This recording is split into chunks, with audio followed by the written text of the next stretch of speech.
Conscient que l'exploitation minière pourrait constituer un levier de développement local et contribuer à la réduction de la pauvreté, il m'est apparu nécessaire d'élaborer une nouvelle stratégie de promotion et d'encadrement tenant compte des limites des initiatives déjà mises en œuvre afin de transformer ce que d'aucuns voient comme une menace en opportunité pour les régions de Kédougou et Tambacounda d'abord et pour le Sénégal plus généralement.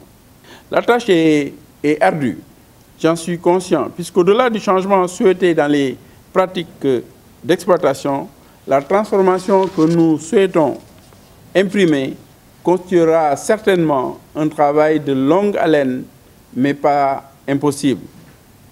Pour cela, nous avons besoin de l'engagement et de l'adhésion inconditionnelle de toutes les parties prenantes, principalement des acteurs clés que sont les artisans miniers.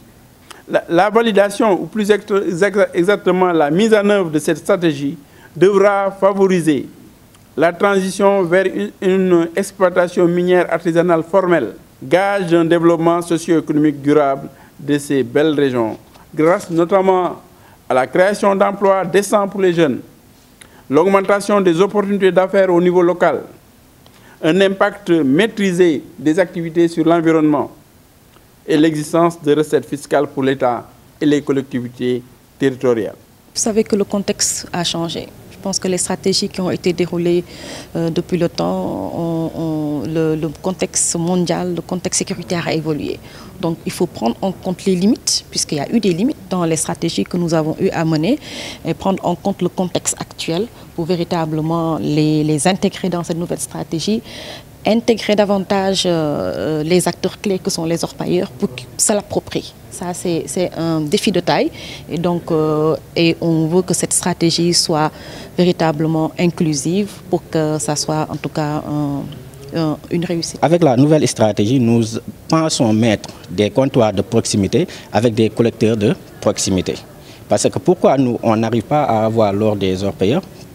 Parce que les comptoirs se trouvent à Dakar, à Kédougou plutôt. L'activité se passe à Kédougou. Le creuseur, c'est-à-dire l'orpailleur, quand il est à court d'argent, il y a un patron à côté qui lui prête de l'argent. Et ce patron n'est pas sénégalais. Ce patron aussi, quand il est à court d'argent, va emprunter son patron qui est au Mali de l'argent. Donc du coup, ils ont l'obligation de payer en or, et cet or va transiter, quitter nos territoires. Donc tout cela compris, nous voulons mettre une stratégie pour contrecarrer ces activités.